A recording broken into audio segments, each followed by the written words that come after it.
Right, Rishi, in the previous part, we talked about bowling, the Olympics, cricket, golf. Is it easy, and racing, of course, how easy do you find it to jump from one sport to another and be sort of authoritative on it?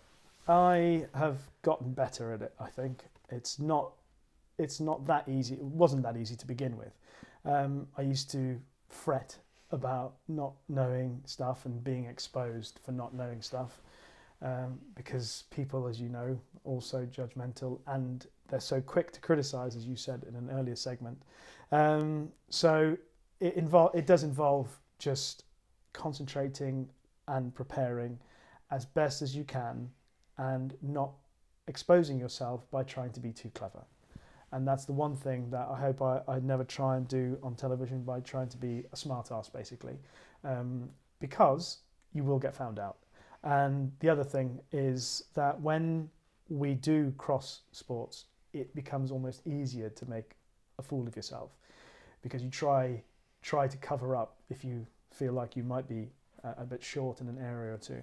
And the lucky thing for being a presenter or a reporter is that really nobody, and this is my big bugbear about TV, nobody should really care about us. Nobody watching TV should really care that much about who's the reporter, who the presenter is, or even the commentator. What they should care about is the action that they're seeing, the people that they're watching, the athletes, whether it be horses or humans. That's what we care about. And when people get so wound up about who's presenting and which TV channel is presenting, which TV presenter is doing, which reporter is doing it, I often say to them, honestly, and I've had this conversation with, from the likes of Claire and Lucky, and I said to them, really, ultimately, it doesn't really matter. I've never not watched the sport that I care about, or watched the sport that I care about because of who's presenting, reporting, or commentating on it. I care about the sport, so why should I be that bothered? I may not be that interested to hear what they have to say if I don't like them or I don't care for them, and I may be interested in wanting to hear what they say if I do like them and I do care about them, but it's not going to stop me watching the sport. So I find it very difficult when certain people in the media make it about them. I think that's wrong, and I really would like people to stop wanting to be in the spotlight as much as they do. And the one sport you do know about is horse racing, and adding to your what must be vast air miles collection, the Breeders' Cup you've done. Yeah, I did the Breeders' Cup for the first time in 2002 at Arlington, which was Rock of Gibraltar getting beaten in the mile, which was painful. But great racing again, and luckily enough went back the following year to Santa Anita and watched the Dead Heat, the Johar High Chaparral Dead Heat, Islington winning, Kieran Fallon, great ride. That was a great experience. And then the following year I couldn't do the Breeders' Cup, and actually no, sorry, I tell a lie. I couldn't do the Breeders' Cup in 2003 because I was doing highlights of the Breeders' Cup for the BBC, and Lucky was the one who took over from me. And of course, Lucky is Lucky, isn't he? He's a great presenter. I was never going to see that role ever again. Yeah, thanks, Nick. But you've been covering racing in Dubai for 12 years. Yes, no, more than that. Started the 2004 was my first Dubai World Cup presenting, and then I had obviously a couple of years that I missed for the cricket, but since then it's been doing the carnival, and I love the racing out there. I know some people, again, they turn their noses at it because they find it hard to comprehend some of the ways things are done out there, the fact that Godolphin dominate, etc. And perhaps that's not always appealing to racing fans, but there are certain aspects of the Dubai World Cup Carnival that are really exciting. The fact that you got Scandinavia, Koreans, Australians. It's a great place to get to know people and to meet people that you think are so far away. But Chris Waller's over for the carnival. He's got horses racing this year. The trainer of Winx, we can chat to him on television about stuff like that, and it's a great experience. So why not embrace it? What's the harm? No, I've never been lucky enough to have been there, and there's no betting at all. So how does the atmosphere on course compare to Cheltenham Festival, for example? Do you get the excitement? The locals, they can't obviously bet, as you say, but they can take part in competitions on the racecourse, including like pick six. There's trifectas for every race. You know, there are pools which the Dubai Racing Club put up, so you can win.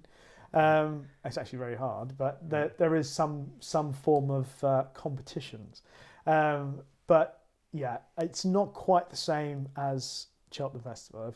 I'm entirely honest. The Cheltenham Festival, you're comparing it with something It's an unfair comparison. Yeah, it's on a different level. Yeah. You know, Cheltenham Festival is probably as good an atmosphere as you'll get at a racecourse.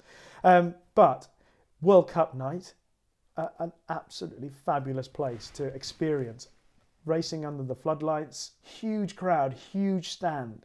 You know, it's the one night that huge stand at Meydan is in real full effect. Everybody is desperate for a spot there. The crowds are huge. The racing is top class, and the locals really respond to local success. And of course, the local success has been a commonplace in recent years. So it's a night that's, again, had a fantastic atmosphere. And when they get a great horse coming over from America, whether it be California Chrome or Arrogate a couple of years ago, they love it. They appreciate it. It's just like, you know, how people talk about Ascot compares with Cheltenham, and how Cheltenham is on another level to Ascot because Cheltenham people really get behind the racing. They love the racing. And it's a similar sort of, that's the one thing that you would compare. So the people love the horses. They love the racing. They really appreciate the athletes and the jockeys. Well, you mentioned Cheltenham. Now, not many presenters will have presented at Cheltenham and ridden at the festival. You say ride, you say ridden. The St Patrick's Day Derby. Ridden is a loose term because I didn't quite ride properly. My saddle slipped in the St Patrick's Derby in 2014, I think it was. Not my proudest moment. But listen, it was for charity. I did all the exercise. I did the jockey's test. I had to pass the test. And I helped raise some money for cancer research, which was the main reason for doing it. And I got an amazing buzz out of doing it. And I know that I nearly fell off, but stayed on, thankfully. You know, somebody was watching out for me.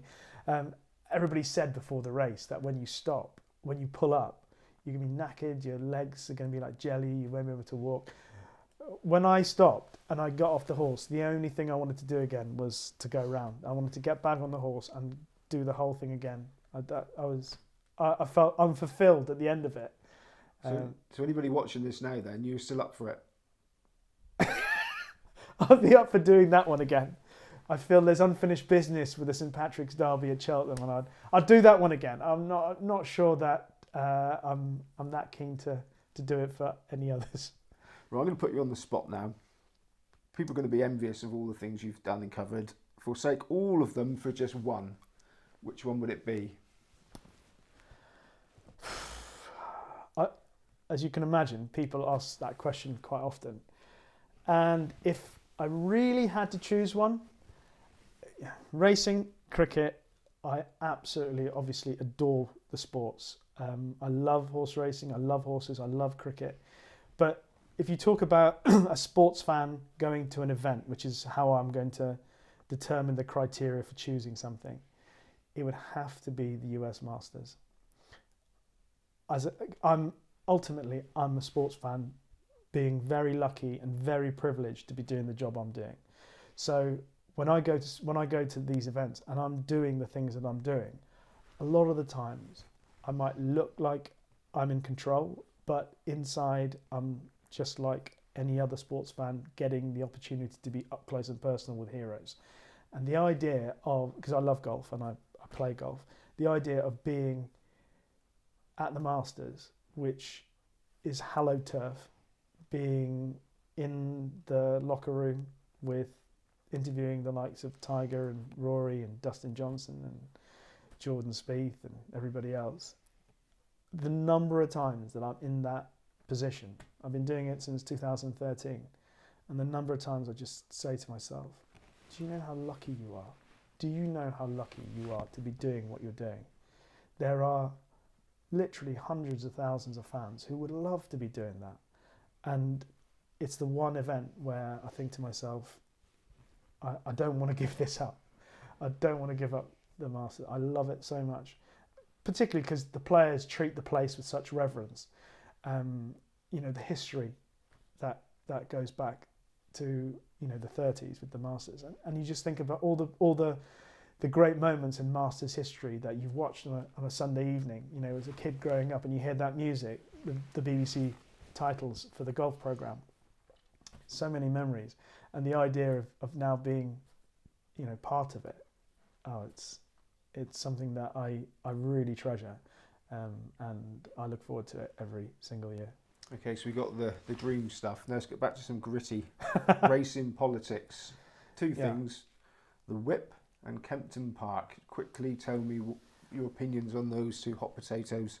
The whip, I'm like a lot of people, I think a lot of people have made the argument that perception and reality are two things that need to be separated, and I'm very much of the opinion that the reality is the whip is not something that hurts or abuses horses. So we have to be very careful that we don't allow perception to determine how we govern the sport. So I think friends of mine like Dave Yates, James Willoughby have made coaching cases for the fact that the whip is something that does not hurt a racehorse. Therefore, why should we acquiesce to people who have no particular interest in our sport and change our rules just to suit what other people who don't care about the sport may think?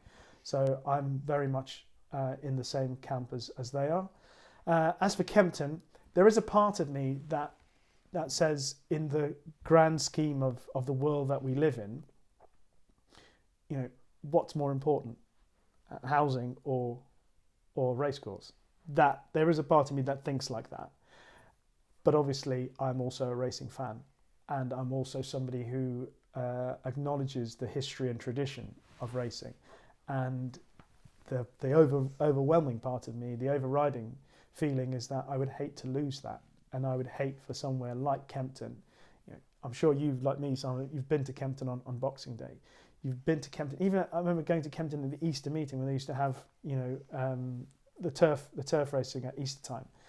Loved that meeting. Good crowds, great racing, and I'd hate that to disappear. Just like, you know, like as a kid growing up, I got so obsessed with racing in Trinidad at Queen's Park Savannah and Union Park.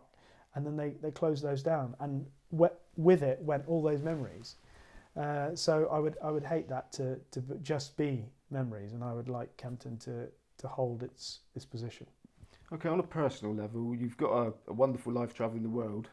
You've also got a young family. So how does that sit?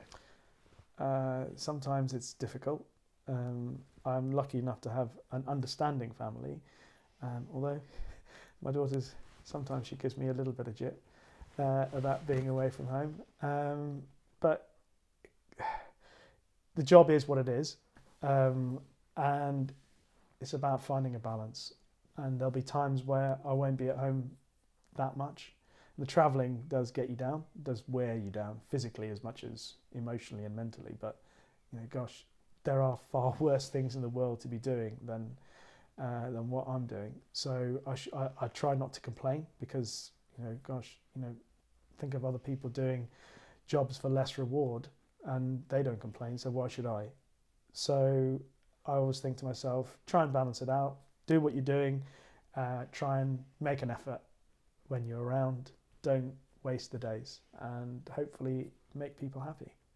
And finally, Rishi, you've done a lot of things. Is there anything left on the list? Good one, good question.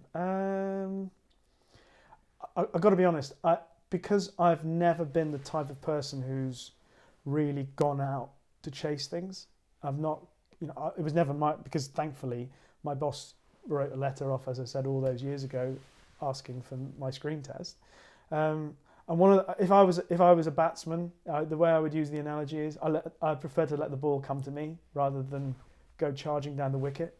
So in that regard, I'd rather not have any expectations of what the future may hold, and hope that things continue going okay, and that maybe there might be some other twists and turns of interest along the way. Brilliant. Rishi Persad, thank you very much. Thank you, Simon.